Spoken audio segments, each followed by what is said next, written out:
Nanti dia beli baju, ya baju bara. Ngetren Jani. Isi nawang. Ini hujain awang tuh. Si nawang sama ningali. Itu ngetrennya Jani nih baju misi payet. Iya si nawang. Baju bara ada pepayet tuh orang. Ada di pepayet di maling itu. Iya deh. Iya, ayo. Bara kayak maru. Iya kalau nah yang mau ngalang-ngalang ke kampus soalnya. Iya, yang betul aja masih. Namun untuk dia dulu.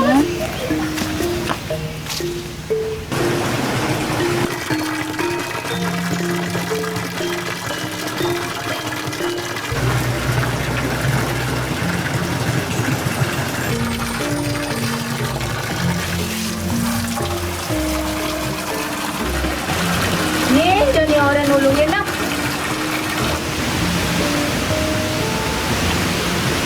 Bli. Main nulungin sob. Tiang. Oh, nah.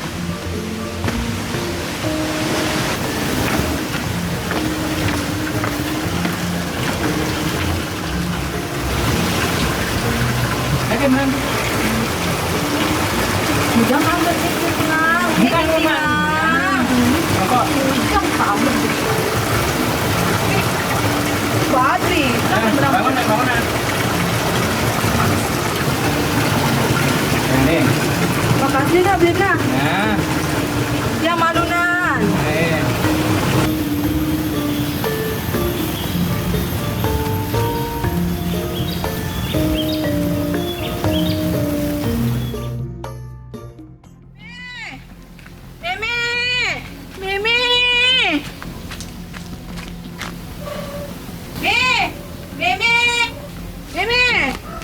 Mimi deh. Pis, jangan kau glor-glor si itu tonana. Me. Jangan kau glor-glor cara demungkul maling nyai. Aduh, bat. Me. Kengken deh nyai. Dia mau dimasuk, Me. Masuk dija, Ben. Itu di Karangasem, Me. Masuk jam. Masuk kuliah. Mau dicara timpal-timpal, Kuliah tuh bega biayane. Pokoknya dia mau dimasuk cara timpal-timpal, Me. Gak ada ben mani duen oke wah. Dija meme ada pipes. Dia mau dimasuk, Me. Lah, lamun keto ale bapak nih Jani memunya duan baene ngurusan panak sing bisa. Beliwayan. Ini tuh udah panakin lagi kuliah di jal yang tiang pipis. Kuliah? Kuliah. Dia mau di kuliah. Jangan bangun Maya, ngelah pipis, Pak. Dia mau di kuliah. Belum sipang Maya kuliah. Dia mau di kuliah. Moyang. Payan. Ini orang Payan Ini panake. panakin nih baju selam. Ini. Mene. Ujuk kayak gini. Paling kan? Dari Payan. Lo hari ini. Wilo. Lo. Wih, tinggi kita nak.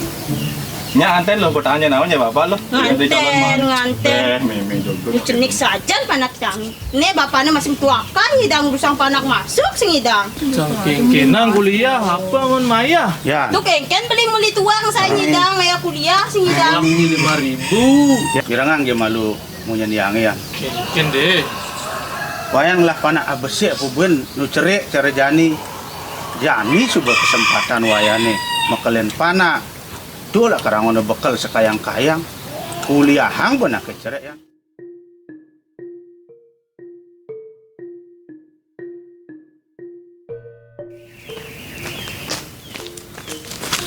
Jangan cuma nak uyut ada merebat di pos kamar ini.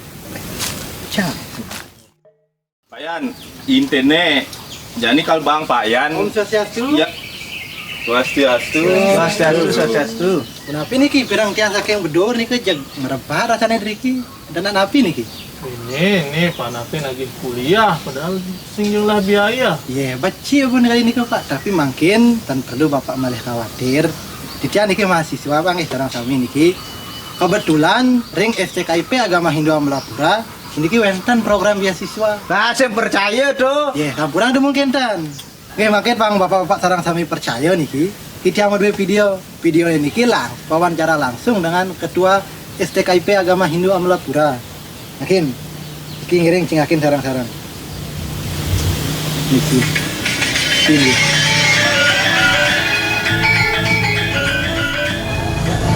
Om Swastiastu.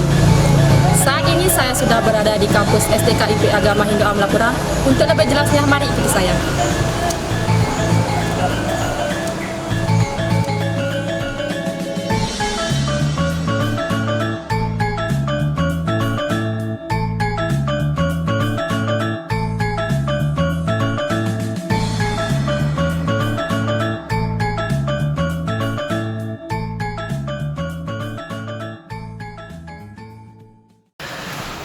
Om Swastiastu.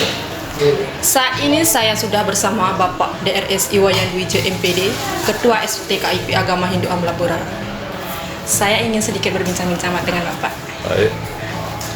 Nah, di sini saya ingin bertanya, program inovatif apa saja yang Bapak lakukan untuk menggait animo masyarakat, khususnya calon mahasiswa supaya kuliah di STKIP Agama Hindu Amlapura ini, Pak? Program inovatif yang dilakukan oleh STKIP pertama adalah program inovatif terkait dengan keberadaan institusi. Tentunya yang pertama adalah bagaimana kita mengelola STKIP ini dengan mengikuti aturan yang ada, sehingga program inovatif yang pertama adalah untuk mengajukan reakreditasi yang nanti pada tahun 2023. Kemudian dari hal itu baru kita fokus pada program terkait dengan prodi. Terkait dengan prodi pun itu harus yang pertama diusahakan adalah pertanggungjawaban prodi itu terhadap masyarakat dan pemerintah, yaitu dengan mengakreditasi. Keempat prodi itu sudah terakreditasi dan sudah keluar sertifikatnya, yaitu semua terakreditasi dengan predikat baik. Kemudian untuk merealisasikan daripada keberadaan prodi itu, program yang tidak diprioritaskan adalah peningkatan sumber daya manusia, utamanya sumber daya dosen. Dosen yang kita miliki sudah semua terlapor, itu sudah memiliki nomor induk dosen nasional. Kemudian output daripada tamatan itu bisa mengisi persyaratan lapangan kerja baik di masyarakat maupun persyaratan formasi secara formal. Dan saya yakin ya bisa, karena potensi masyarakat sangat banyak, bahkan animo masyarakat khususnya mahasiswa yang sudah mengikuti pendidikan di STKIP, saya lihat, saya amati, saya percaya bahwa yang bersangkutan suatu saat bisa menjadi penerus STKIP lebih berkualitas daripada yang sekarang. Dan itu tidak heran, karena kebanggaan dari seorang pendidik adalah melahirkan tamatan yang bisa bekerja, bisa mengembangkan ilmunya jauh lebih bagus daripada pendiri-pendiri atau pendidik-pendidik terdahulu. Karena mengapa? Karena di era ke depan itu adalah kemajuan teknologi itu akan bisa mengembangkan segala ide-ide yang kreatif. Itu yang dilakukan, saya pandang itu sebagai program inovatif berbasis potensi STKIP, berbasis masyarakat, kemudian mengacu kepada rencana strategis pemerintah masuk tingkat kabupaten, tingkat provinsi maupun secara nasional. Karena pada prinsipnya adalah pendidikan tinggi memiliki tanggung jawab bagaimana mewujudkan warga negara yang berkualitas, atau dikatakan warga negara menjadi manusia Indonesia yang sempurna. Sekian wawancara saya dengan Bapak DRS Iwayan Dwija MPD, Ketua STKIP Agama Hindu Amlapura. Baik, setelah tadi saya berbincang-bincang dengan Bapak Ketua STKIP Agama Hindu Amlapura, di sini saya sedang bersama Ibu Dr. Nikadet Juliantari SPD MPD selaku SK1. Di sini saya ingin mengajukan beberapa pertanyaan. Bagaimana penyelenggaraan pembelajaran di kampus STKIP Agama Hindu Amlapura? Proses perkuliahan sesungguhnya kami laksanakan secara tatap muka. Ini adalah kampus pusat, artinya kami bukan cabang dari kampus mana-mana, tapi ini memang kampus pusat yang ada di STKIP Agama Hindu Amlapura, berlokasi di kampus pusat kota. Perkuliahannya tatap muka, namun karena situasi pandemi, perkuliahan dilakukan juga secara daring atau online dengan menerapkan dua sistem, yakni praktek dan teori. Itu pasti dilakukan secara seimbang untuk memberikan penguatan kepada mahasiswa supaya mahasiswa ke depan tidak hanya pintar berteori tetapi juga prakteknya bisa dilakukan secara seimbang. Nah, untuk menunjang hal tersebut, bagaimana strategi untuk meningkatkan mutu pembelajaran di para mahasiswa di kampus STKIP Agama Hindu UIN Amlapura? Ya, kami sesungguhnya inovasi-inovasi yang dilakukan ini terkait dengan kegiatan perkuliahan ataupun yang tridharma juga. Tridharma itu ada 3 hal: pendidikan, pengabdian, dan penelitian. Itu inovasi-inovasi pasti kami lakukan pada 4 prodi, baik itu prodi pendidikan agama Hindu, prodi pendidikan bahasa Bali, prodi pendidikan bahasa Inggris, prodi pendidikan guru sekolah dasar. Inovasi itu biasanya dilakukan melalui strategi pembelajaran yang inovatif seperti tadi, tidak hanya ditekankan pada teori tetapi juga pada aspek senyatanya, praktek di lapangan, supaya mahasiswa tersebut betul-betul dapat menyelami ilmu-ilmu yang ada di masyarakat, sehingga nantinya mereka terjun ke masyarakat sudah memang betul-betul siap. Di samping itu, penguatan juga dilakukan melalui berbagai UKM. UKM itulah strategi kami untuk memberikan bekal pengetahuan lebih kepada mahasiswa dalam kaitannya pengembangan kompetensi, minat, dan bakat mahasiswa. Prestasi apa saja yang telah ada di STKIP Agama Hindu Amlapura ini? Sesungguhnya walaupun kami kampus kecil, prestasi sudah banyak yang diukir baik oleh mahasiswa angkatan 2009 maupun mahasiswa angkatan baru. Kami 3 kali berturut-turut itu juara nasional dalam temu karya ilmiah perguruan tinggi keagamaan Hindu se-Indonesia. Itu prestasi yang membanggakan bagi kami. Kemudian prestasi-prestasi yang lumayan terbaru yang diperoleh oleh mahasiswa kami adalah kejuaraan nasional lomba esai yang diselenggarakan oleh UNISA. Itu kami bisa raih juara 1 dan 2, serta juara lomba perpajakan, artinya membuat karya ilmiah tentang pajak yang dilaksanakan oleh Kementerian. Itu artinya walaupun kami adalah kampus kecil di ujung timur, tetapi kemampuan mahasiswa kami ketika mampu digembleng, mampu diarahkan seoptimal mungkin, potensi-potensi itu pasti akan muncul satu persatu sehingga kami siap bersaing secara nasional. Baik, terima kasih. Baik, di sini saya sudah bersama Bapak DNS Institut Sekarang MSI selaku WK2. Saya ingin mengajukan beberapa pertanyaan kepada Bapak. Di masa pandemi COVID-19 ini, apakah ada mahasiswa yang kurang mampu membayar biaya perkuliahannya, Bapak? Ya, kalau melihat volume mahasiswa yang tidak mampu membayar SPP atau yang lain itu kisarannya 30%. Namun pada umumnya mahasiswa karena hampir 70% mendapat beasiswa itu tidak ada kendala berkaitan dengan pembayaran, khususnya yang mendapat beasiswa. Tapi yang ada kendala adalah mahasiswa yang tidak mendapat beasiswa. Nah, bagaimana cara Bapak untuk menggunakan strategi untuk menyiasati kendala-kendala tersebut? Mahasiswa itu wajib menghadap saya dan saya berikan jalan keluar dengan catatan saya tanya keinginannya untuk keinginan kuliah, dan untuk yang kuliah saya berikan keringanan berupa penundaan untuk pembayarannya. Sekian wawancara dari saya dan Bapak DNS Institut Sekarang MSI. Saat ini saya sudah bersama WK3 Bapak Ikomang Badru SPD MPDH selaku bidang kemahasiswaan. Saya di sini ingin sedikit berbincang-bincang dengan Bapak. Di kampus STKIP Agama Hindu Amlapura ini, program beasiswa apa saja yang telah disediakan Bapak? Yang ada di kampus ini beasiswanya adalah beasiswa KIP kuliah yang pertama, yang kedua beasiswa berprestasi, selanjutnya beasiswa UKT di masa pandemi ini, dan beasiswa atau gratis SPP bagi perangkat adat seperti itu.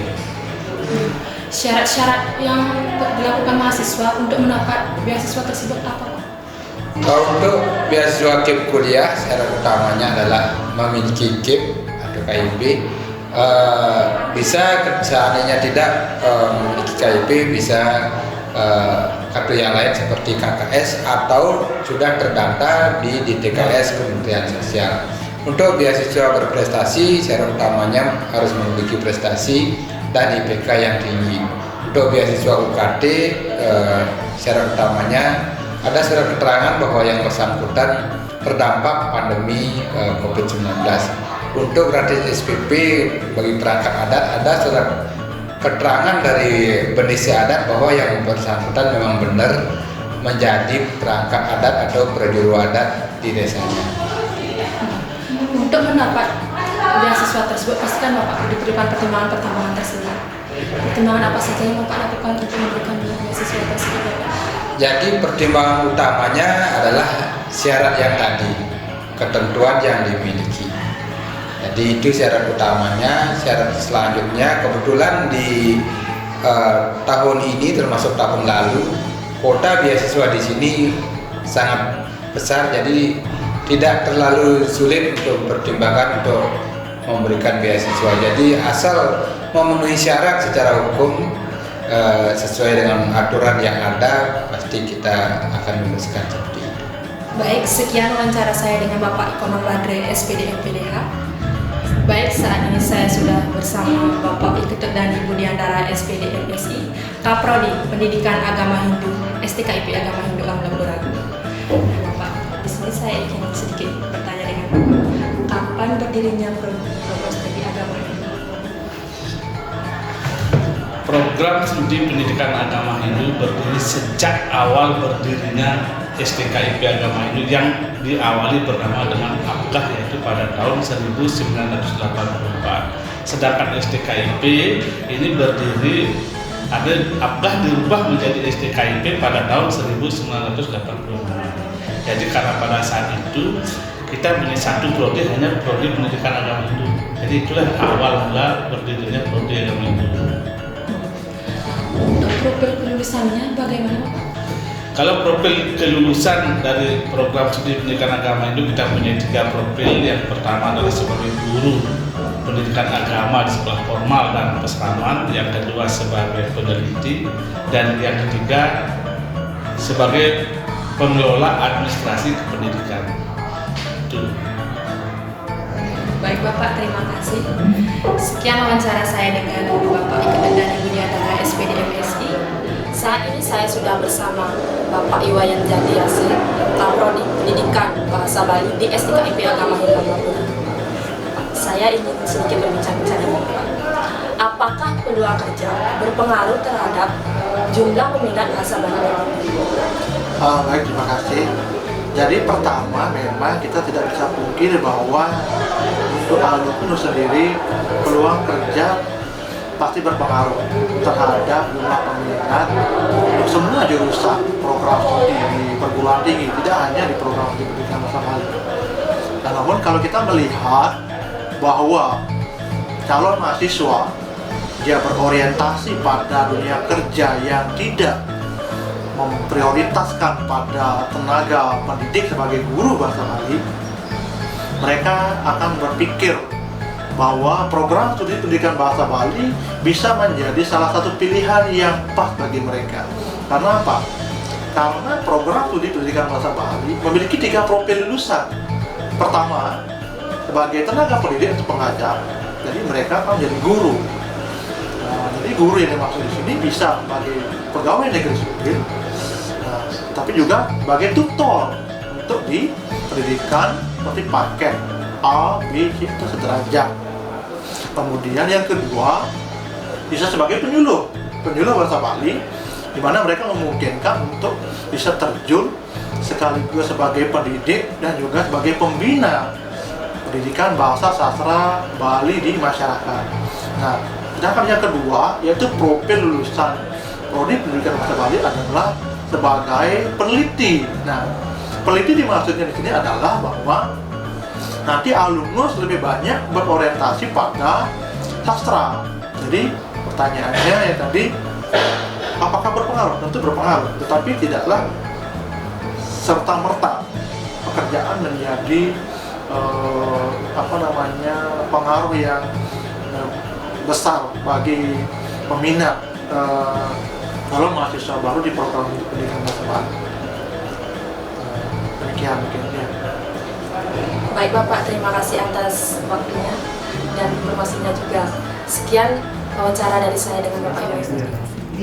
Saat ini saya sudah bersama Ibu Kadek Restika Dewi, SPD MPD, Kaprodi Pendidikan Bahasa Inggris. Seperti yang sudah kita ketahui Ibu, program studi bahasa Inggris kan terbilang baru lah Ibu ya.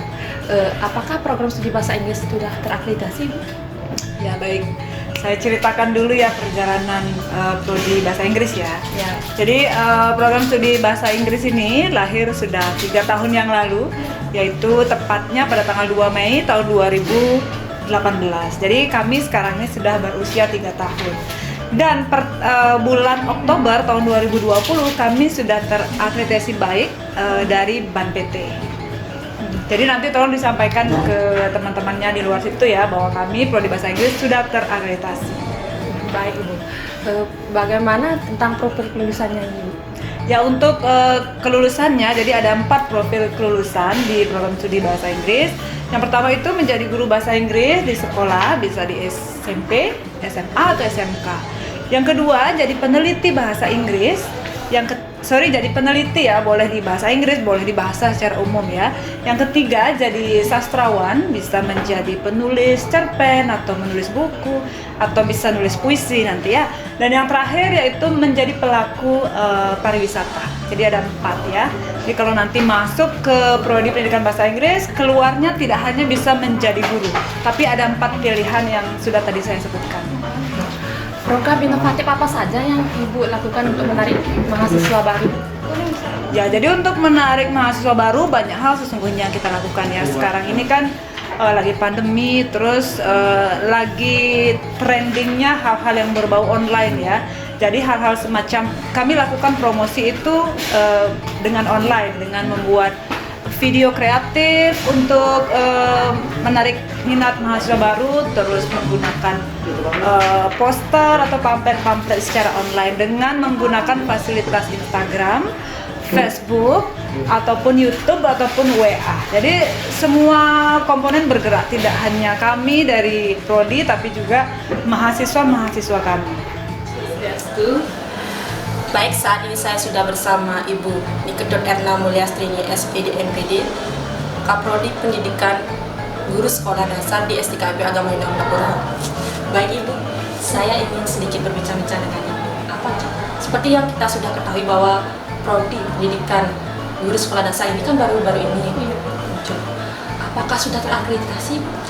Prodi ini sudah terakreditasi. Jadi kalau dilihat dari izin operasionalnya, Prodi Pendidikan Guru Sekolah Dasar ini sudah mulai beroperasi sejak 9 Mei 2018 ya. Jadi izin operasionalnya itu di bawah naungan Dirjen Bimas Hindu Kementerian Agama RI. Kemudian untuk akreditasinya itu sudah terakreditasi baik oleh BAN PT, itu mulai berlaku sejak 13 Oktober 2020. Jadi prodi ini sudah terakreditasi baik. Nah, untuk profil lulusannya ini gimana? Untuk prodi PGSD memiliki 3 profil lulusan. Yang pertama itu adalah pendidik atau guru di jenjang sekolah dasar atau sederajat. Kemudian profil yang kedua itu adalah peneliti atau ilmuwan. Kemudian profil yang ketiga itu adalah tenaga administratif kependidikan. Sekian wawancara saya dengan Kaprodi Pendidikan Guru Sekolah Dasar. Di sini saya sedang bersama Kepala Perpustakaan STKIP Agama Hindu Amlapura dengan Ibu Nyoman Widiantari Kanimadia Perpustakaan. Saya ingin berbincang-bincang sedikit dengan Ibu. Fasilitas perpustakaan yang ada di STKIP Agama Hindu Amlapura gimana Ibu? Ini seperti yang sudah adik lihat ya, ruangannya di sini.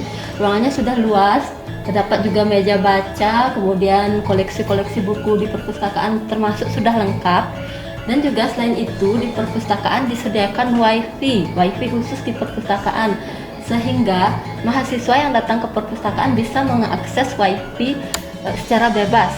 Boleh juga di sini mengerjakan tugas atau mencari materi-materi apapun pelajaran di perpustakaan STKIP seperti itu. Nah, untuk penyediaan bukunya bagaimana Ibu?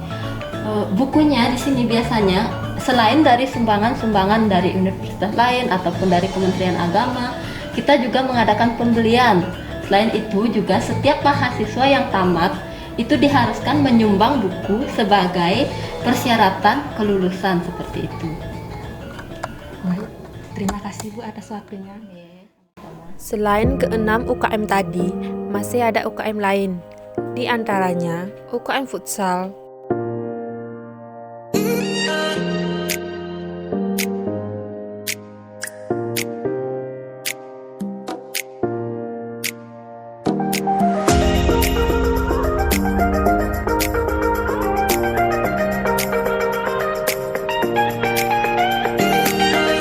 UKM Tabu Gender.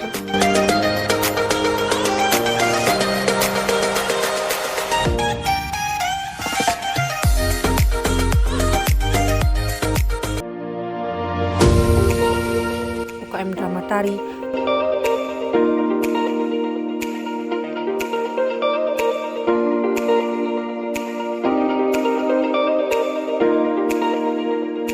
Dan UKM Tari, sehingga banyak pilihan UKM untuk mahasiswa sesuai dengan bakat dan minat mereka masing-masing.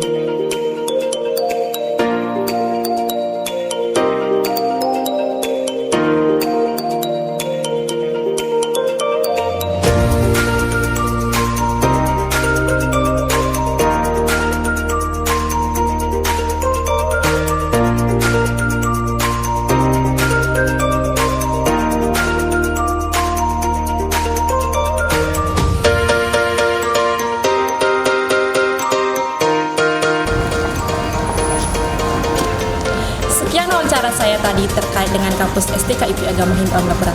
Jadi, jangan ragu lagi. Ayo segera daftarkan diri Anda di kampus STKIP Agama Hindu Amlapura.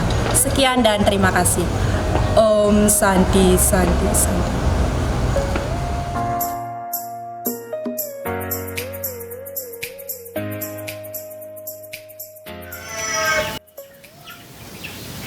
Kenapa Niki percaya Bapak? Niki nak tenjau naur niki nak yang tinggal masuk mantan preman. Gratis kan? Gratis Niki yang sampun nih ragu penerima beasiswa, tapi malah karena makin ada ke bawah beasiswa KIP. Niko jek ten perlu naur napi jek tinggal telebang mantan pepelajaran ring kampus. Tuh beli beasiswa dong dayanin. Jani jangan lu tuh tuh daftaran lu panake kuliah. Berarti apa ayo masuk kan? Ayo masuk Pak. Nih kalau nggak ada kuliah gratis. Nah, lamun kintu dijajani alamat kampus ini. Nah, kampus STKIP Agama Hindu Amlapura Niki beralamat di Jalan Ngurah Rai, sebelah kantor Bupati, delod Rumah Sakit Karangasem. Jak gampang pokoknya ngalim niko. Dia tak mau kadit meniko, ini makin kampus iki tiang sepun galah niki panten yang terlambat dari kampus. Nge. Niki deh, nek sama lu deh. Boleh. Apa nih bayarnya? Tunggu yang mau masuk. Nasib, Kang Wang, lu tuh deh yang kene yang ini pengimpor laran. Nah, penekang tuh. Beli. Dari dia mau takon. Apa nanti? Mungkin sekolah itu melapa sih. Nah, kampus STKIP Agama Hindu Amlapura niki untuk fasilitas niki sampun lengkap. Setiap ruangan niko sampun medaging AC. Ini kengken jadi ke kampus nih, mau jalan. Makin dulu. Nah, niki ada mobil. Pak, stop. Swastiastu. Nggih, Om Swastiastu. Mantan api. Niki tiang jagi nunas tulung jebos, Pak. Jaga kijo, Gus. Niki jagi nunas tulung datang ke kota, niki jagi daftar masuk. Mungkin. Kapun api, Gus? Nah, kan niki Pak, atas jebos niki ke kota, Pak.